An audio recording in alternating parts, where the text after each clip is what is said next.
And welcome again to another OpenShift Commons briefing. Here we're going to talk about the state of operators, and we're having a little difficulty with the mute button, so if you're not a speaker, could you please mute yourselves?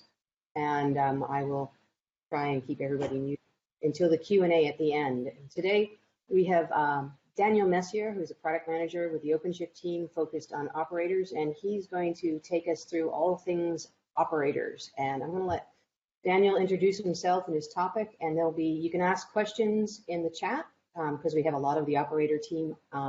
They may be able to answer them while Daniel's talking, and then we'll have live Q&A at the end. And all of this is going to be recorded and uploaded on YouTube by the end of day tomorrow, along with the slides. So take it away, Daniel. Sure. Thanks, Diane. And thanks for giving us this slot here in the Commons briefing call. As Diane already told you, I'm Daniel Messer. I'm based out of Stuttgart, Germany. I'm a product manager in the OpenShift business in Red Hat, and I'm specifically looking after what we call the operator framework.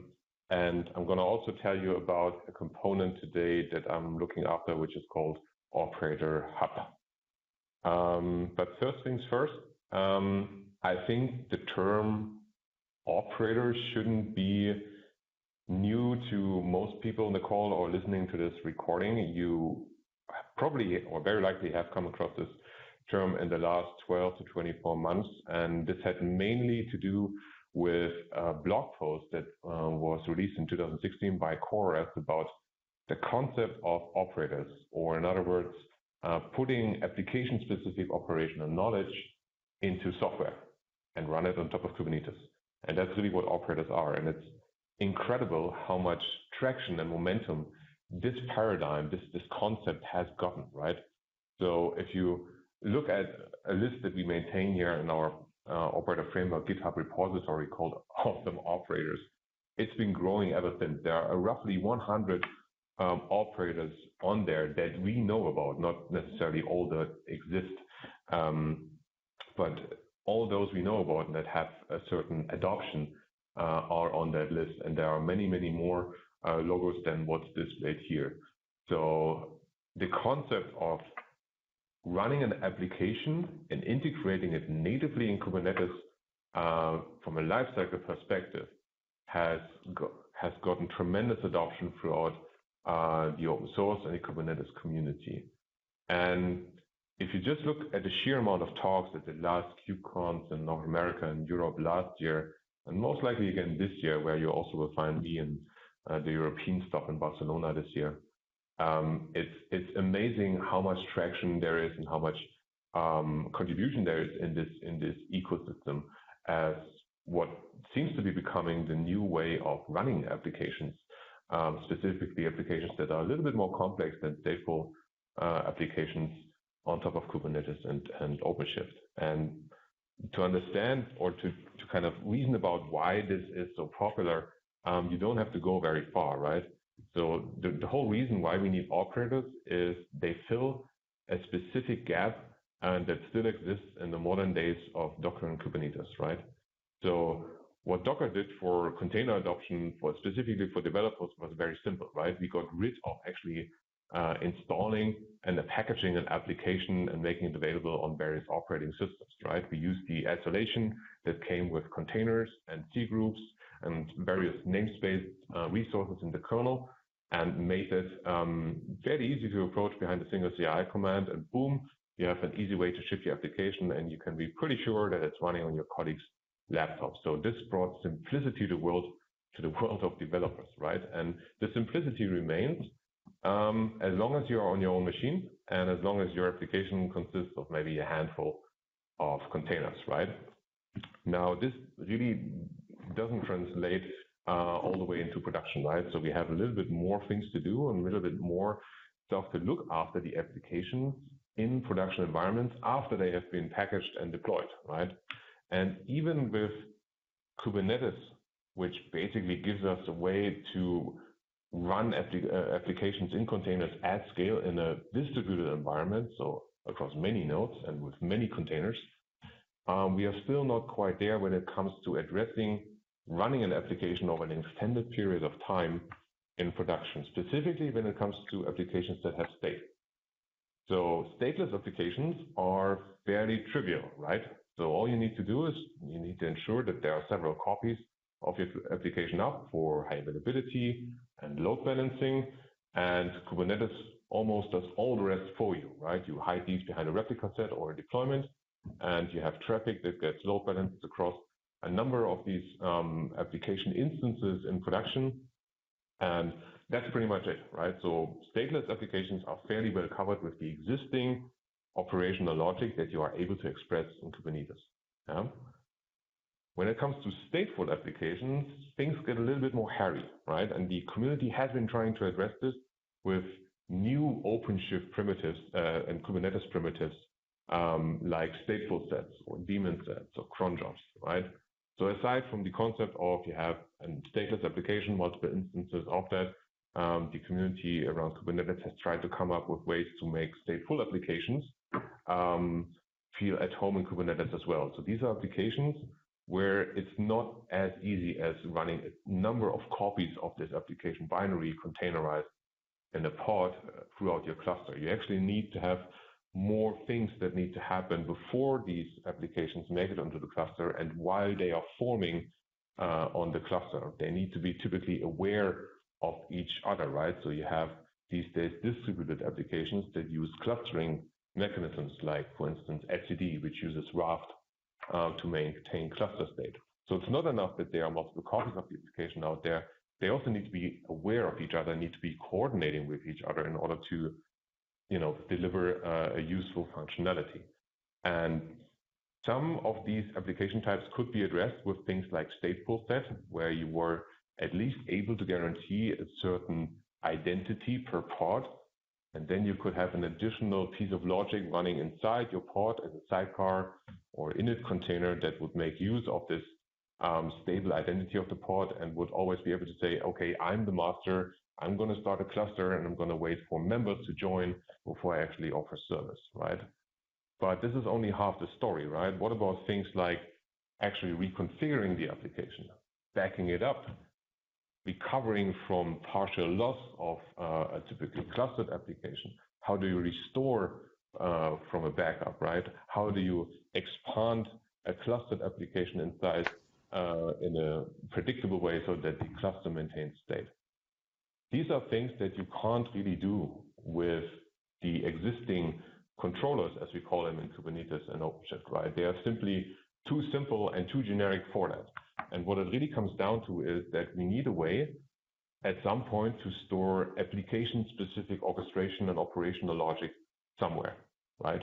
So we will never have a generic controller that treats a clustered database like Postgres equally well as a cluster distributed key value store like etcd, right? We won't have that catch-all controller in Kubernetes. And we need to have some code that is specific to the application that needs to run somewhere and look after these things. And it needs to recognize what's happening in the cluster. It needs to be able to provide an interface to the user to express desired configuration, desired state, as we are doing today with things like deployments and services. And it needs to implement what needs to happen with the application in a consistent and reliable way.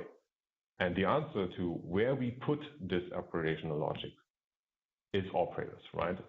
So we decided that this piece of application logic, be it a script, Ansible playbook, or some custom Go code, isn't something that runs somewhere outside of your cluster. It's not something that you should be dependent on a managed service from a service or cloud provider, right? We want this stuff to run inside Kubernetes, and we want it to integrate with Kubernetes and OpenShift so that an application is almost treated the very same way as you treat Kubernetes and OpenShift primitives today, like a pod or a config map or a persistent volume, right? We want our applications to feel like an encapsulated object like this in order to integrate well with all the rest that we have learned and gotten to love in the past years with Kubernetes. And that is exactly what Kubernetes controllers give us in terms of operators.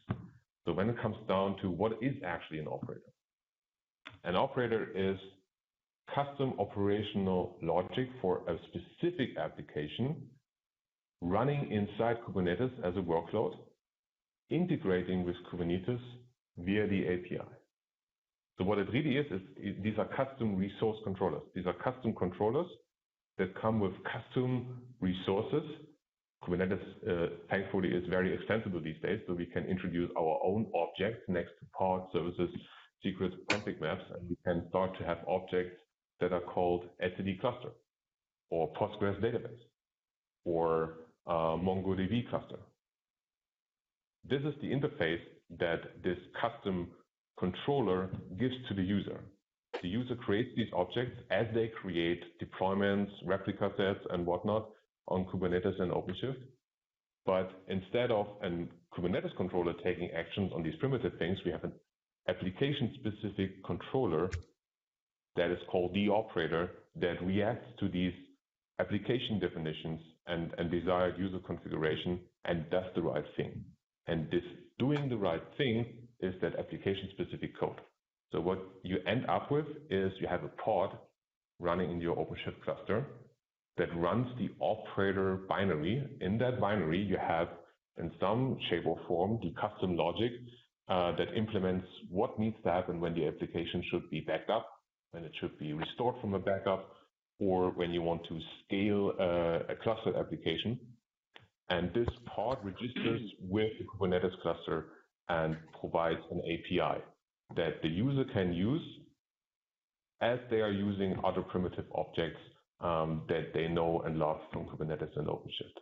So this, in a nutshell, is what operators do, right? They encapsulate this application-specific knowledge in a way that feels very, very familiar to Kubernetes, and that's why we call it. So an example of such a specific application that has been modeled behind an operator is Prometheus, right? So CoreOS very early on started to develop custom controller logic for a Prometheus monitoring system that runs on Kubernetes. Now, the idea has caught on, and I've showed you in the beginning how much interest there is in the industry. Now, assuming we are continuing to see this momentum and we are going to continue to see this adoption of operators, we need some way or form to start managing those, because we will likely end up having many of these operators available and running on a cluster. And what we want to give is people kind of a stable framework, if you will, to deal with these operators. This starts from the very beginning in developing these operators, as well as moving them onto a cluster, installing them and keeping them updated over time, and use them to start collect application-specific metrics as well. And this is exactly what the operator framework does. So the operator framework is a community upstream project that basically has three goals.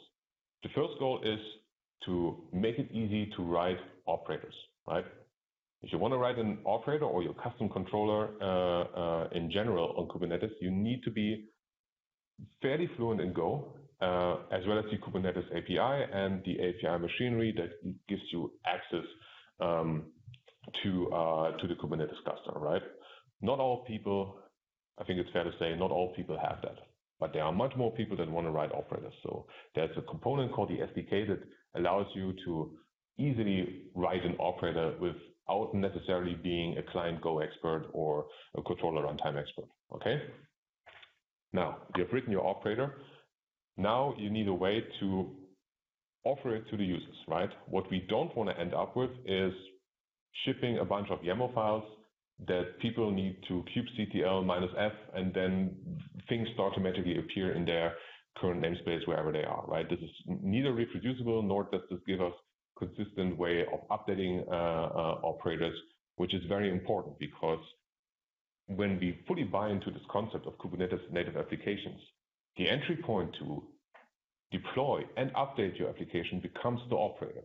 That means whenever there's a new version of your application, there's a new version of the operator that can manage this application. And this is how we are going to introduce what was known in the CoreOS space as over-the-air updates to applications running on OpenShift and Kubernetes. We are going to introduce frequent updates to operators, which in turn update the running application version in your cluster. So we need to find a way to make the concept of updates something that is handled well in a Kubernetes and in an OpenShift cluster, right?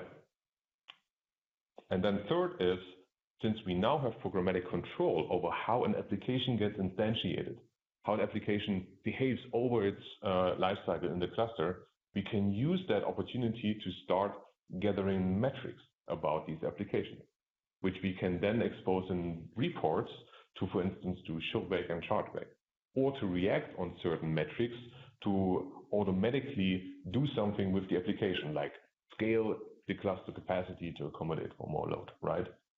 So these are all capabilities that we now have because we have full control of the application from inside of Kubernetes.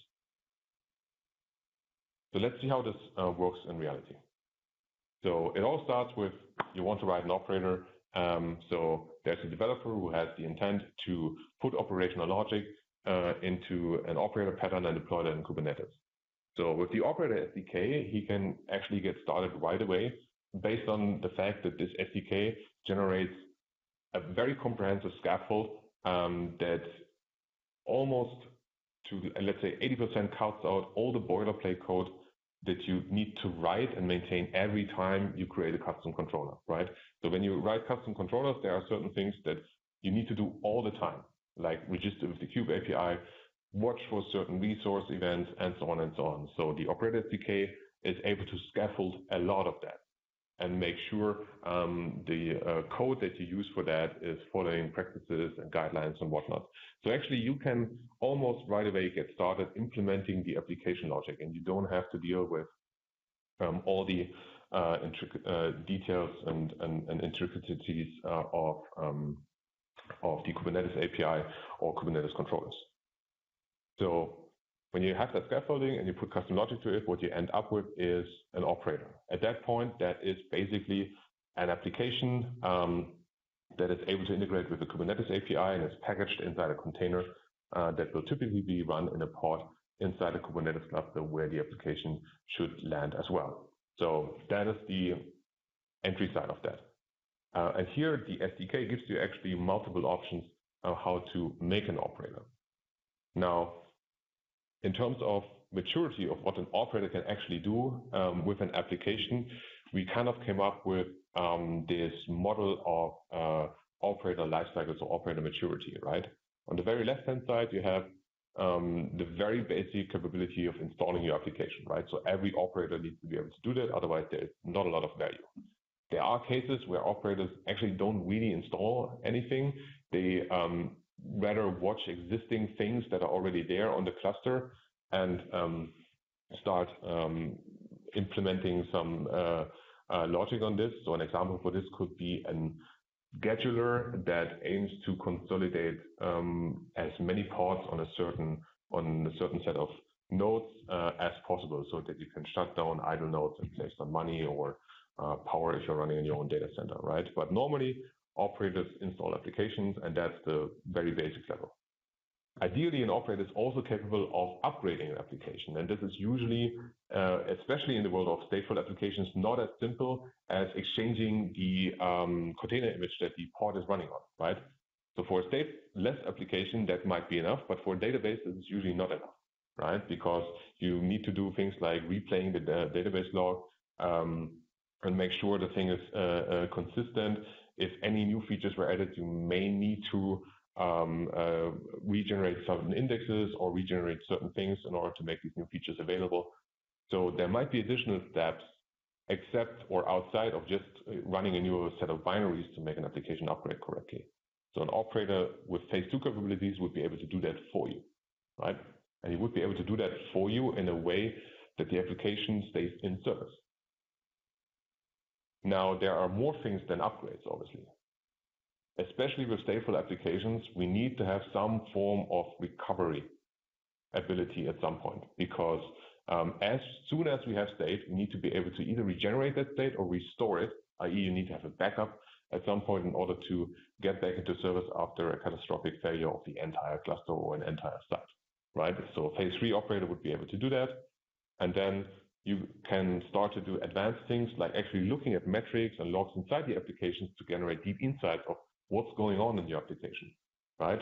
How much traffic is it processing, right? How much work is done in a certain period of time? And you can use this insight to make smart decisions about how the application should behave in the production environment based on that. So you can, for instance, next to a regular horizontal port autoscaler that looks at things like maybe CPU utilization, you could have an operator that actually looks at certain latency indicators or response time indicators or certain other application-specific metrics to introduce scaling events, right? To do automatic tuning or to detect abnormalities in your runtime, right? So this is kind of what we envision the 5 different stages of operators to be in when it comes to their maturity. Now, I think it's kind of obvious that operators that are written in Go are usually the ones that can address all of these things, right? Go, because Kubernetes is written in Go, so it so far felt kind of natural to go with this language if you're developing against a Go-based application, which in this case is Kubernetes and OpenShift. Now, I think there's a broader set of people who like to get the advantages of operators and write an operator than people that actually know how to properly write Go code. Now, for these people, we have another option, which is Ansible. The SDK actually offers a way to introduce the concept of an Ansible-based operator. That is, in an operator, you define a set of custom resources that you watch, and if anything changes to those resources, if new instances of these resources pop up, you can execute an Ansible playbook or an Ansible role as a result of that. So this custom application logic doesn't need to be expressed anymore in fancy Go code. It can actually be an Ansible playbook, right? And the Ansible operator, which is the heart of that in the SDK, manages this for you as your scaffold and an Ansible-based operator. Is basically wiring your Ansible playbook, your Ansible roles together with events that are generated from the Kubernetes system and the OpenShift system. So all you need to do as an author of an operator is to write what needs to happen on the cluster in an Ansible playbook or an Ansible role. And as you probably have seen, Ansible has pretty sophisticated support for Kubernetes and OpenShift these days. So you can basically create objects in Kubernetes and OpenShift just by using native Ansible modules like K8s, right? So that way, we tremendously lower the bar of getting started with an operator because virtually everybody can learn and write Ansible. And you can get pretty sophisticated in the amount of things that this operator can do and can react to expressed in sequentially processed logic of an Ansible playbook, right? So this is the other type of operator. And the third type of operator is an operator which is based on an existing Helm chart. So Helm is a little bit more limited into what it can do over the span of an application lifecycle. It's typically responsible for installing an application. So there's a very healthy and a very vibrant community around Helm charts because they have made installing applications on Kubernetes and OpenShift so simple that it comes down to a single command. Now you can use this simplicity and package it up in the operator pattern so that you can essentially automate the entire installation of a potentially complex application. So something that needs more like a deployment. It may need additional things like config maps, secrets, PVCs, and so on. You can basically package this up with an existing Helm chart and make an operator out of that. So we have gotten the SDK to a stage where you can basically create a fully fledged, ready-to-run operator with a single command, where you just need to tell the operator SDK what the name of the operator is, that it is a Helm operator, and where the chart for that resides.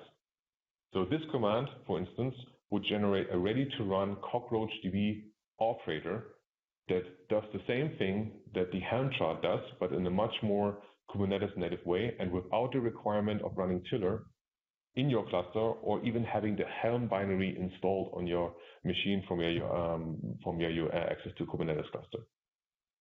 So what this command does, it's basically creating custom resources based on the definition in the Helm chart, and it makes this custom resource configurable with all the tuning knobs that the values.yaml and Helm, people familiar with Helm will know what that means. Make all these tunables and knobs accessible via the custom resource. So when I execute this and I create the CockroachDB operator on my cluster, I now have suddenly a new resource definition called CockroachDB that has all the settings that I can apply to the Helm chart. So I can basically treat this in a very similar way like I used to do when I was installing CockroachDB via Helm chart. But I don't need tiller in my cluster, right? I don't need to wrap my head around which kind of RBAC rules I give to tiller and what namespaces I make it available or I give it access to, and I don't need the Helm binary installed, right? I can run this straight away in any environment that has kubectl or the OC client available. So this is the way to actually create an operator without writing a single line of code. Very, very exciting. And we are actually working on a script right now that converts like the topmost 100 popular Helm charts into operators. So you can run them right away in your cluster. And it feels very, very familiar in terms of how you get this application started. Okay, so that was how we actually support creating operators and how we make it hopefully easy enough for many, many people to write operators, be it for popular applications like popular databases or distributed systems, or for a homegrown and home-brew application that you run inside your organization, right?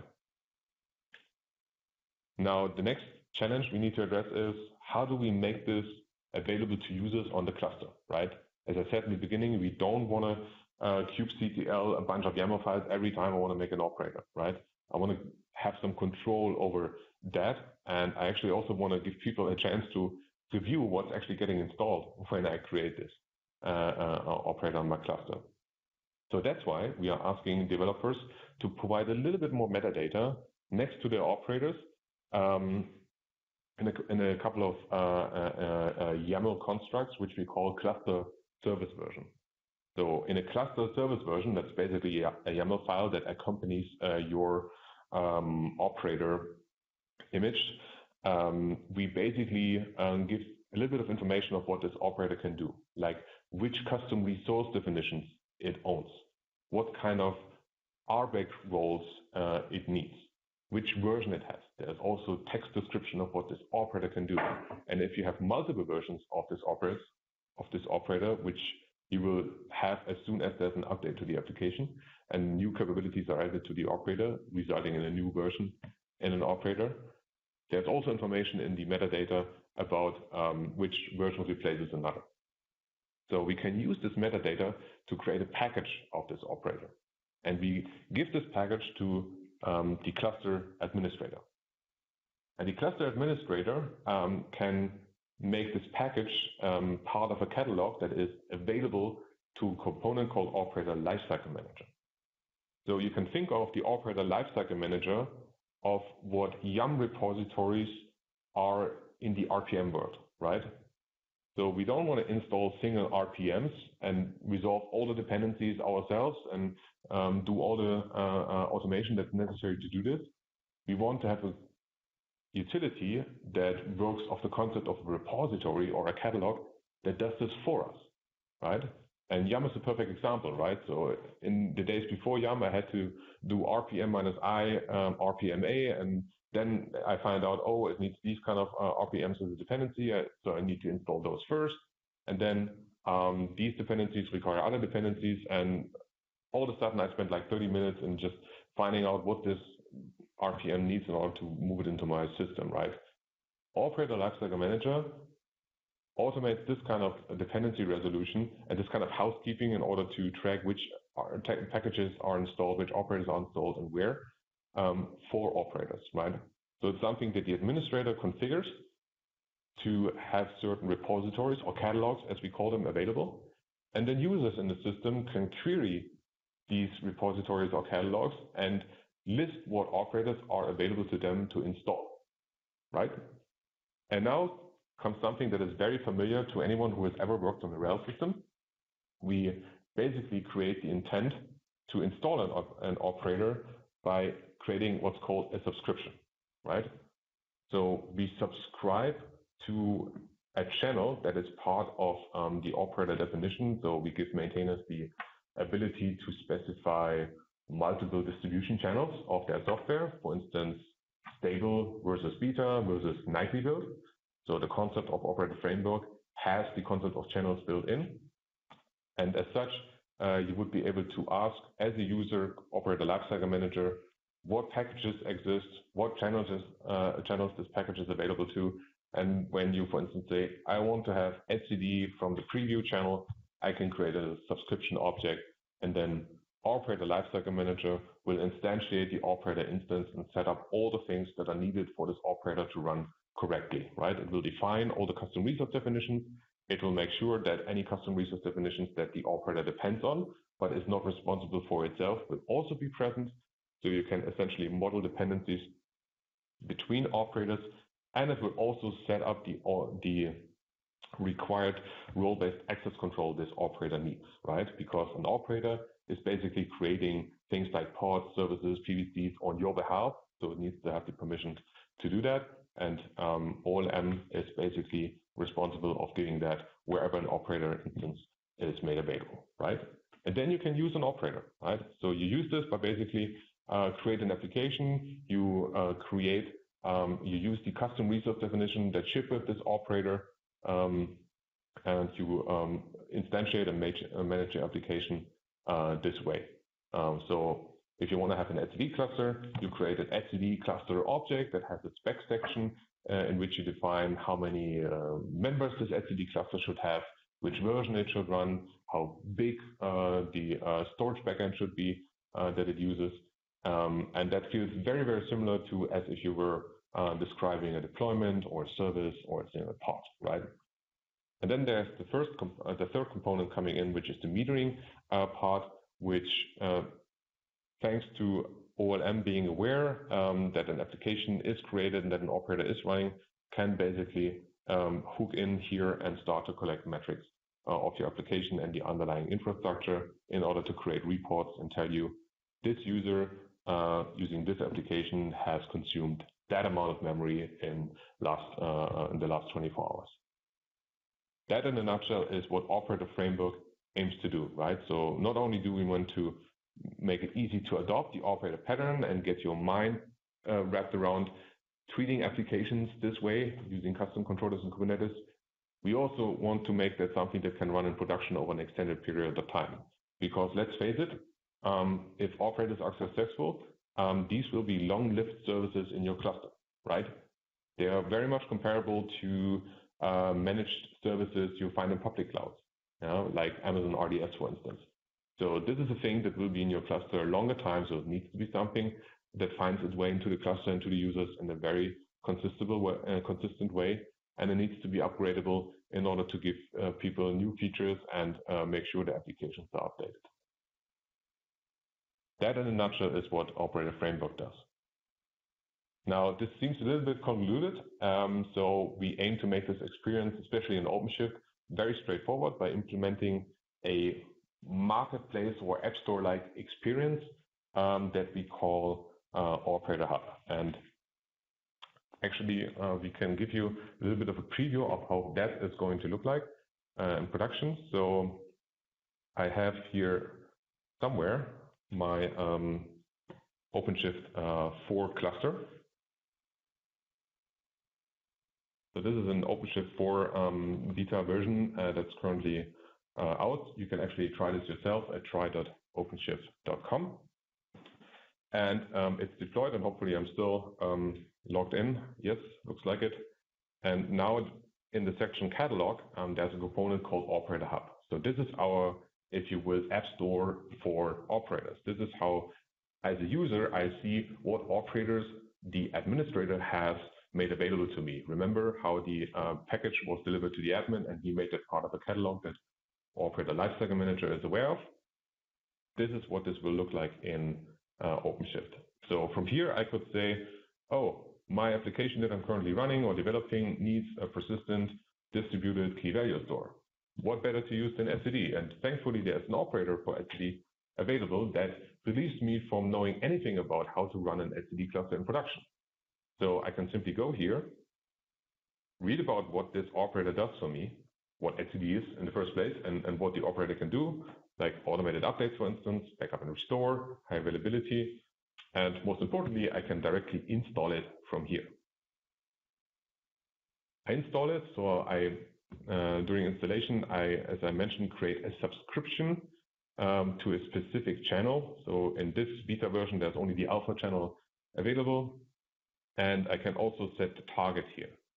This will look a little bit different in a production OpenShift cluster once version 4 is released. But basically, the setting here called target, mentioning the concept operator group, controls in which namespace this operator will listen for its CRDs. So you can basically configure an operator to only watch a very particular namespace for custom resource definitions like etcd cluster, etcd backup, etcd restore to be created. Now in this, I only have global operators available, so that means etcd, the etcd operator will be available and listening in all namespaces throughout the cluster. In the GA version of OpenShift 4, you will be able to pick particular namespaces here. Normally, you would pick the namespace that you're currently in. Okay, we select the channel, and then there's a thing called approval strategy. So this has to do with how we actually give you updates. So it's like in your Windows system when you configure Windows Update Manager. If you want it to be notified when there's an update available, but only download it, or if you want to install the whole thing automatically in the background. Similar thing going on here. You can basically decide that all updates should be applied as soon as they are available, and this is coming from Red Hat in this case for OpenShift customers. Or you can basically say, I want to be a little bit more on the conservative side and review every update or test every update in another system before I apply it here. So you have that choice. I'm selecting automatic at the moment and I press install. Now there's a little bit of a glitch here in the UI since this is a beta version. You don't really see what happened, but if you click on show community operators again and you scroll down, you see that now the etcd operator is installed. Now, how do I use this as a user? I go to installed operators. So this is what a normal user would see, right? They wouldn't see operator management. This is only for administrators. So as a user, I go into installed operators and I see the etcd operator is in here. I can actually see which objects I now have available, which APIs this operator gives me. And if I go here, I can again read the description of what it is capable of doing, and I'm immediately able to start using the operator. So the operator ships with 3 custom resource definitions: etcd cluster, etcd backup, etcd restore. What this means is described here in the UI. So there are descriptions available for these things that belong to the operator. This is also stuff that goes into this metadata file that I told you earlier about called cluster service version. So if I were to say I want to create an etcd cluster, I could say create new here. I'm greeted with example YAML of how I would basically create an etcd cluster. And this is really what makes this feel native to OpenShift with Kubernetes. Because in the very same way I create deployment objects, persistent volumes, config maps, secrets on the command line, I now create complete application stacks using the same interface, which is this YAML notation. I'm going to delete a specific thing from that YAML example here because I know this is not going to work in the beta version. But suffice to say, I'm creating a new object of type etcd cluster in that current namespace here. I give it a certain name like example, or I could give it the name comments briefing if I want. And then I specify the configuration of my etcd cluster, right? And this is now specific to the application etcd. It's not generic. It's not like which image do you want to use, which ports are going to export. It's specific to the application. And all I need to actually know in order to make an etcd cluster appear is how large it's going to be and what version I want it to be running, right? So let's say I'm fine with the default here, size equals 3, and version is 3.2.13. It's fairly outdated, actually. I could just go ahead and say create.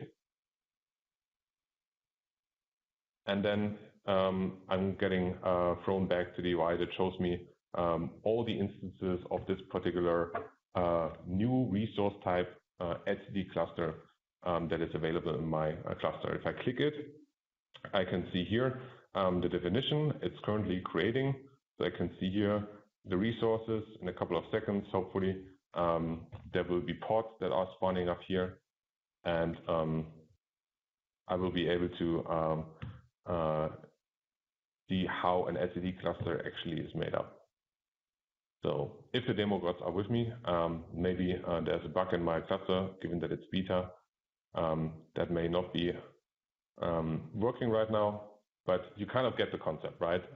You basically create application objects instead of primitive things like clusters, like pods or services, and have the operator take care of all the additional steps that you need to do in order to run a distributed application, which consists of more than one instance type of an application.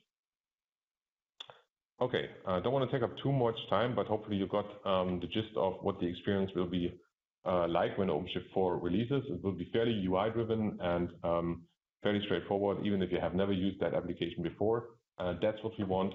We want you to be able to use the application, not be expert in running and maintaining it. That's the job of the operator.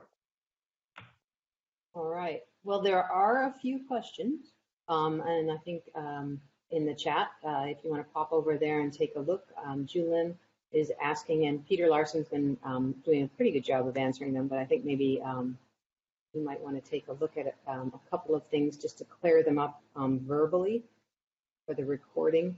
Julin is asking, is the admin operator access, the admin operator access to the operators from Operator Hub or from the administrator section? There seems to be two places for accessing operators. Right. Take a look at that there. It might be easier to read that than read my interpretation. Yeah. So this is currently divided between two kind of let's say use cases or scenarios, right? So the operator hub, the embedded operator hub in OpenShift is one way to get an operator running. It is, but you say it is only for developer users. Well, I guess that's sort of correct, because we want developers to basically pick and choose operators from this internal app store, right, if you will. Now, what you've seen in addition is the operator management UI, which is there because I'm also in this beta cluster an administrator. So a normal user wouldn't see that. So there would really be only one entry point to install an operator. Now, I'm lying a little bit here to you because there's actually a second entry point in the developer catalog. So in order to keep consistency with to users that have come from OpenShift 3x versions, we also surface the operators in the service catalog, in the developer catalog, where you usually have all the templates and builder images available, right? This is just for visual consistency, but the operator hub is kind of the user-facing portion of that. And the operator management section, that's actually the UI of the operator lifecycle manager. So this is more for the administrator who wants to see which users use which kind of operators, what catalogs are available to which users, this kind of stuff. So to a normal user, this experience that I showed would be a little bit confusing because you would have duplicated concepts in a couple of places, but in the GA version of OpenShift, you would just use the operator hub, and then you get to the screen of installed operators that tell you all about which operators you have available in a certain namespace, what they can do, and you would be able to create objects that the operator is responsible for directly from there. So hopefully this answers that question. But yeah, I agree. To the normal user, the experience that I've just shown could be a little bit irritating, and that's because I'm an admin. I'm a super admin on that system that a normal user wouldn't be. Okay, the other question is, and that's actually very interesting, how are CID kind names resolved when more than one operator use the same name? For example, two operators with both etcd cluster kind CID name. It's a very interesting question. We have actually implemented logic in the operator lifecycle manager, so that's another benefit of that component or you using that component, where the operator lifecycle manager will look at which APIs, specifically which group version kind is offered by a particular operator in a particular namespace, and it will deny another operator to be watching or installed in that namespace that watches or owns the same CRD kinds. So we will explicitly catch that case and will disallow making that operator available or watching this particular namespace because there is already an operator which owns, as we call it, these particular custom resource definitions. All right. Additional questions. When will Operator Hub launch? Will downstream operators initially be included? If not, what is the target for downstream operators to be included? Okay. So I'm guessing you're referring to a community version of the Operator Hub. So right now, Operator Hub is kind of a thing that's only inside of OpenShift, and you only see it when you have OpenShift or OTD running. We plan to have a community, a central place, and I have a mention of that in my presentation for community content as well. That would, however, be only community content because we want to ensure that also community operators that are out there are also working on non-OpenShift clusters, right? So downstream operators, as in things that Red Hat certifies and tests together with its partners, and that usually also come with some sort of support relationship, will only be available through OpenShift because that's the only place where we can guarantee that things are going to work, right? But in a community-oriented version of Operator Hub, we would collect all community operators as well as the community versions of certified operators that we ship downstream in one place and make it available to both Kubernetes users and OpenShift and OKD users. If that doesn't answer the question, please speak up again. Let's see if there's anything else that hasn't been answered yet.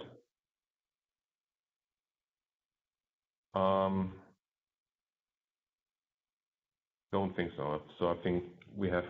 I think you've covered everything, Daniel, that's there in the chat so far. And we'll be doing more of these as it gets closer to launch and other aspects get clarified. So please stay tuned and look for that.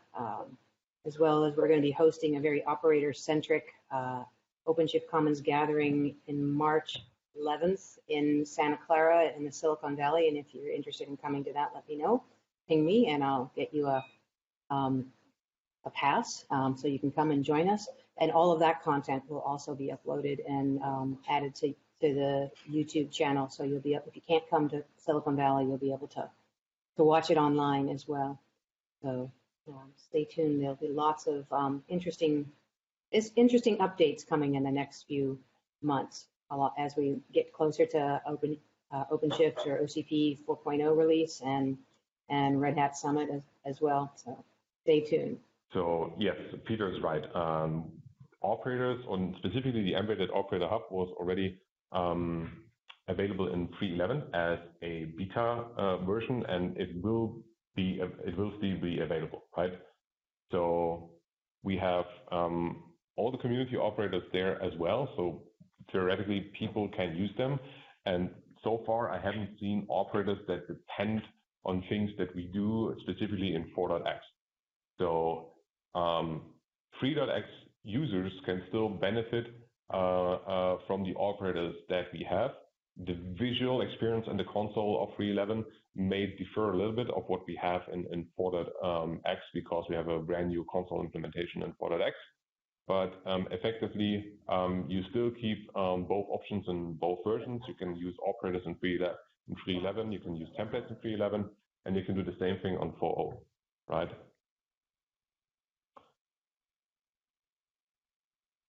So it's not like one will get replaced with the other.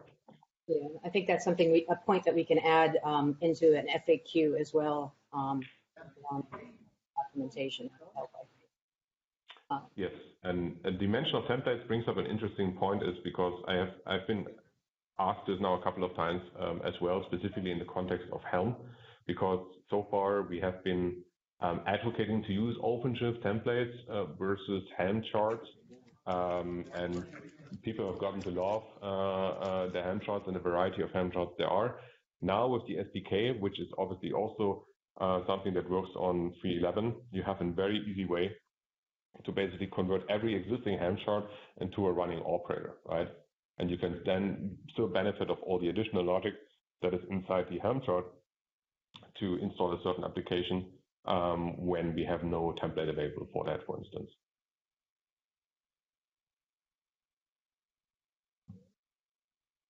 All right. Okay. Want me to wrap it up?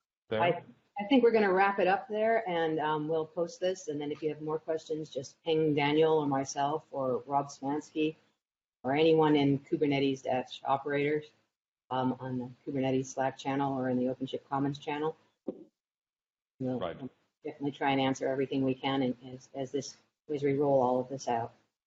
So cool. Thank you very much. You get more? Okay. You got a few more slides. I can basically just wrap up with the last slide on giving you a little bit of an outlook of what we plan in terms of roadmap for SDK and specifically OLM. So we are looking to give specifically developers using the SDK way more guidelines and guardrails when it comes to testing operators, right? Because here customers are trusting us to run their critical applications, their stateful applications in production reliably. So we will have many more facilities inside the SDK to aid with end-to-end testing and also validate the maturity. We are specifically creating a utility called Scorecard that is able to analyze your operator and test your operator in a black box-like fashion in order to ensure certain quality and certain aspects that we deem as best practices, right? So far, we also had always challenges with basically making operators run outside of OpenShift clusters or even on OKD clusters because they are based on RHEL images. Now there's a new image coming up that is free from any kind of these restrictions. It's called the Universal Base Image. It's equivalent to the RHEL 7 minimal container image. And we are going to transition the SDK to a stage where it basically packages all your operators based on this particular Universal Base Images, which is available for non-OpenShift clusters or OKD clusters or also non-OCP clusters and even vanilla Kubernetes clusters, right? We are also going to make this available for partners, and we are also going to make the scorecard available for partners, and we are also giving them a hand when it comes to creating automated build pipelines to basically test their operators in continuous fashion against subsequent OpenShift releases, because remember what we want to do. We want to basically be able to stage every application update with an operator upgrade. So this will happen quite frequently, quite regularly. So we need to make sure this is bulletproof, and hence we are giving people that are developing an operator a hand and making sure this is the case with templates for Jenkins pipelines or GitLab pipelines, for instance. Then, last but not least, I wanted to mention that we are collecting community operators that are packaged for use with the operator framework in a repository that you see here on the screen. So here we are basically giving existing operators that don't have to be written with the SDK, can be, but it's not a must. But we basically start to collect operators that have been packaged with this metadata I was describing in the beginning, right? So they can be installed and updated through Operator Lifecycle Manager. This is a community process where you can basically get your operator in by the means of a single pull request. We will review that. We will help you create the cluster service version metadata file and give you a hand with testing this. And once your operator is added to this repo, it will show up in the Operator Hub as a community operator, potentially exposing yourself to a huge audience of commercial and community users. We're also going to work on chargeback, so OpenShift 4 will also make use of the operator metering functionality and give operator and application-based metering in the form of reports, which can, for instance, use to shame teams over requesting too many resources like CPU or memory. And with that, I'll leave it with this slide. Here are some of the resources that help you get started if you haven't done so already. And if you want to talk to us, we're on the Kubernetes Slack as well in Kubernetes-operators. And there's also a Google group where you can ask questions to the operator framework, or you using the operator framework to create or maintain an operator. With that, I hand it over to you, Diane. Thank you. All right. Well, stay tuned for next week. Next week, if you're an Ansible person, we'll have operators for Ansible people on deck as an OpenShift Commons briefing. I believe it's next Thursday, same time. And we'll, as I said, continuously be updating you on what's going on in the operator space. As well, I highly encourage you, that last link on the line there, the groups, google.com, join that. That's where most of the and the conversations are going on there, as well as in the Kubernetes Slack channel. So please do take questions there and post them, especially if we can answer them once, then everybody can read them. So if you're having a question, I'm sure somebody else is. So thanks again, Daniel, for taking the time, and everybody for joining us today. And we look forward to hearing from you and showcasing your operators if you have them. Very much looking forward to that. Thank you, guys. Bye.